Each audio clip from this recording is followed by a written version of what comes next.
سر تبریہ کی جھیل، اس کی کیا خصوصیات ہے اور یہ کہاں واقع ہے؟ بسم اللہ الرحمن الرحیم۔ دیکھیں، جس کو بحیرہ تبریہ کی جھیل یا سی آف گلیلی تینوں کہتے ہیں، یہ اسرائیل کے ساتھ واقع ہے۔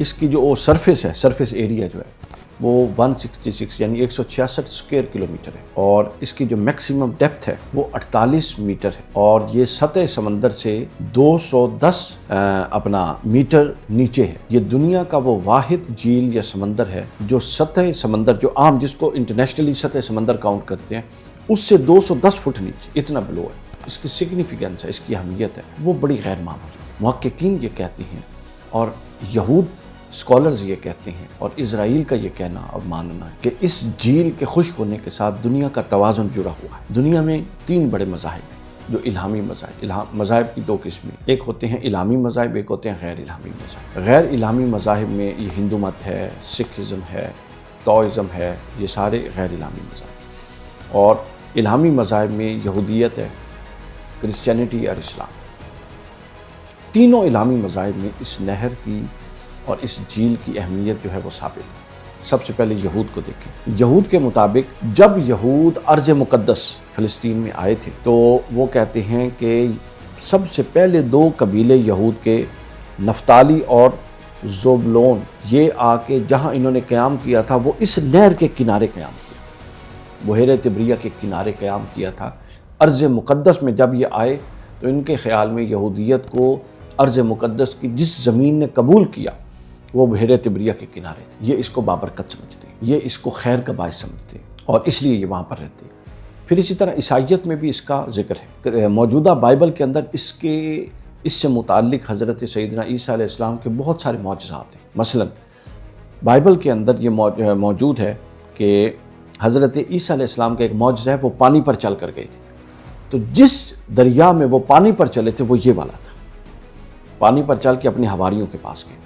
پھر حضرت عیسیٰ علیہ السلام کے ایک معجزہ بائبل میں آیا اور مشہور ہے اسلامی تاریخ میں بھی، کہ وہ پانی کا طوفان جب اٹھا تھا ایک دفعہ، تو حضرت عیسیٰ اپنے حواریوں کے ساتھ کشتی میں تھے، تو حضرت عیسیٰ نے اپنی قوت سے اس پانی کے طوفان کو معجزتاً روکا تھا۔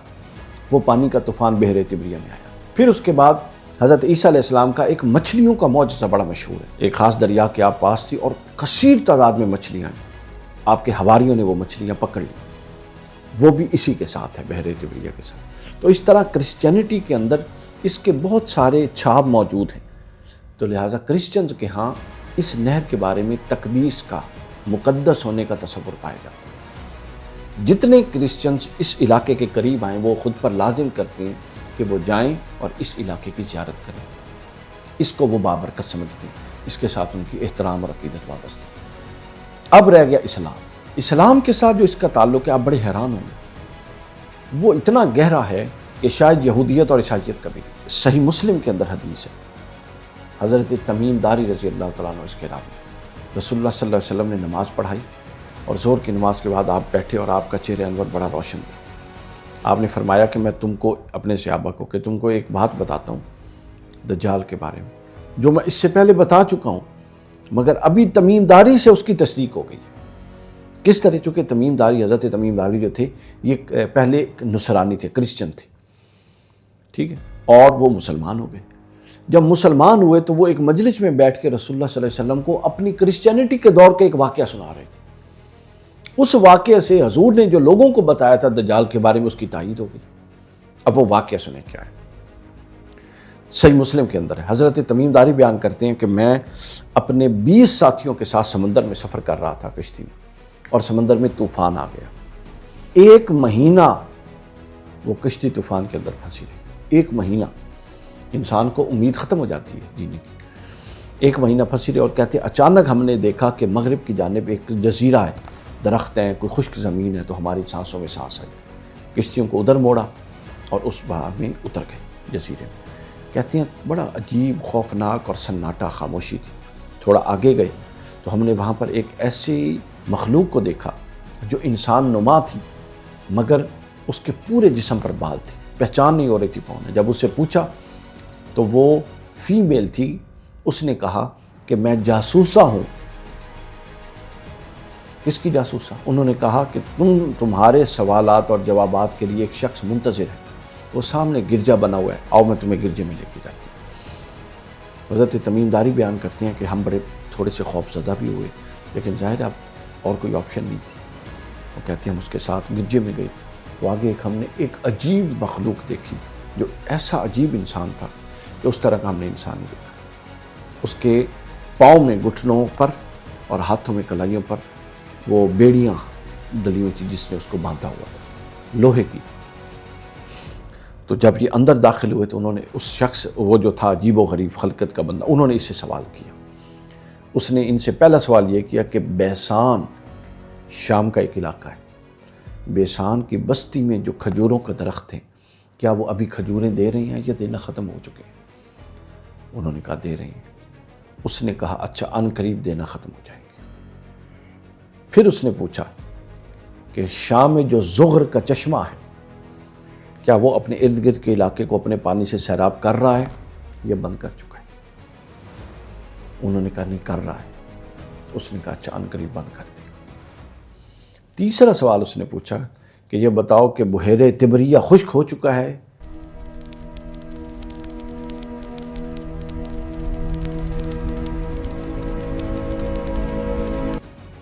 یا ابھی اس میں پانی ہے؟ انہوں نے کہا کہ ابھی پانی ہے، ہم اسی سے تو نکل کے آئیں۔ تو اس نے کہا کہ جلد خشک ہو جائے۔ پھر اس نے کہا مجھے نبی آخر الزمان کے بارے میں کچھ بتا، کیا وہ آ چکے ہیں؟ انہوں نے کہا ہاں عرب میں آ چکے ہیں، ہم نے ان کا خبر سنی ہے، چونکہ ابھی یہ مسلمان نہیں ہوئے تھے، خبر سنی ہے۔ تو حدیث پاک کے لفظ ہیں کہ یہ حضور کا سن کے وہ اچھلا اور خوشی سے اس نے سر ٹپکا۔ اس نے کہا اب میرے نکلنے کا وقت قریب آ گیا، چونکہ نبی آخر الزمان نے آنا تھا اور ان کے آخری دور میں پھر میری یہ بیڑیاں ٹوٹنی اور میں نے پھر نکلنا۔ انہوں نے پوچھا کہ تو اپنا تعارف تو کروا۔ کہتا ہے کہ تم نے میرے سوالوں کے جواب دیے، اب میں بتاتا ہوں، میں مسیح دجال ہوں۔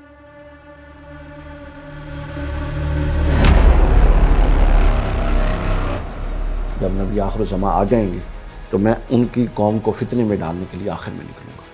میں 40 دن کے اندر زمین پر ہر شہر میں جاؤں گا سوائے مکہ اور مدینہ کے۔ مجھے مکہ اور مدینہ میں داخلے کی اجازت نہیں ہوگی، ملائکہ روک لیں گے۔ یہ پوری حدیث صحیح مسلم کے اندر ہے۔ یعنی اس جھیل کا تعلق کس کے ساتھ ہے؟ اس کی خشکی دجال کے نکلنے کی دلیل ہے۔ پھر ایک اور حدیث جو صحیح مسلم ہی کے اندر ہے یاجوج ماجوج کے حوالے سے، کہ جب قیامت کے قریب ہوگی تو یاجوج ماجوج آئیں گے تو وہ بحیرہ تبریہ سے گزریں گے۔ اس کا مطلب ہے وہ کسی ایسی جگہ پر ہیں کہ انہوں نے بھی اس نہر سے گزر کے آنا۔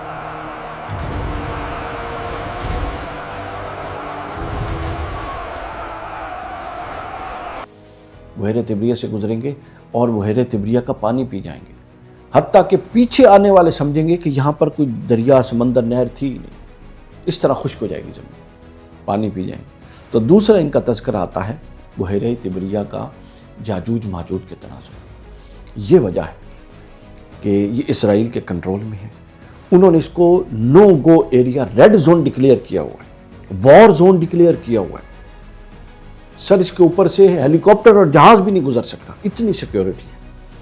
اس کے اندر انہوں نے بنکرز لگائے ہوئے ہیں، اس کے پانی کی مانیٹرنگ ہو رہی ہے، پانی اس کے اندر سے نکالتے ہیں۔ وہ کہہ رہے ہیں، ان کا یہ ماننا ہے، جو رپورٹس بتاتی ہیں کہ اس نہر کی خشکی، جب یہ نہر خشک ہو جائے گی، جھیل خشک ہوگی، تو زمین کا توازن ایسا بدلے گا کہ ایک قوت کے ہاتھ میں پوری دنیا کی طاقتیں ہوں۔ اس سے اشارہ ان کا اپنی طرف کہ اس نہر کے خشک ہونے کے ساتھ پوری دنیا کی طاقت کا توازن بدل جائے گا۔ اس لیے وہ اس کی مانیٹرنگ کر رہی ہیں، اس کے پانی کو نیچے جانے کے انتظام کر رہے ہیں، آرٹیفیشل بھی اس کے پانی کو نیچے جا رہے ہیں۔ اس کے اندر انہوں نے ریسرچ سینٹرز بنائے ہیں نیچے جا پانی نہر کے نیچے۔ تو لہٰذا یہ اس کی پورا کا پورا سینیریو ہے، یہودیت میں، کرسچینٹی میں، اسلام میں، اور یہ اس کا تعلق ہے آخرت کے ساتھ۔ اور پھر ایک اور تعلق اس کا آتا ہے، امام مہدی علیہ السلام، حضرت عیسیٰ علیہ السلام جب تشریف لے آئیں گے تو وہ دجال کی تلاش میں نکلیں گے۔ تو دجال چونکہ ظاہر ہے اس ندی کے اندر جو ایک جزیرہ ہے اس کے اندر، تو حضرت عیسیٰ علیہ السلام اس ندی کے باہر دجال کو پالیں گے اور وہیں پر مارکا ہو جائے گا۔ تو یوں یہ ایک اس کی مسٹری بھی ہے، لیکن ان واقعات اور اس سے متعلق چیزوں کو آپ کہانی نہیں کہہ سکتے۔ جس طرح کئی چیزیں ہوتی ہیں نا کہانی نہیں، یہ صحیح حدیث سے ثابت ہے اور یہ فیکٹس ہیں اور اس کی واقعی اتنی امپورٹنس ہے۔ اب آگے مستقبل میں کیا ہوتا ہے وہ انشاءاللہ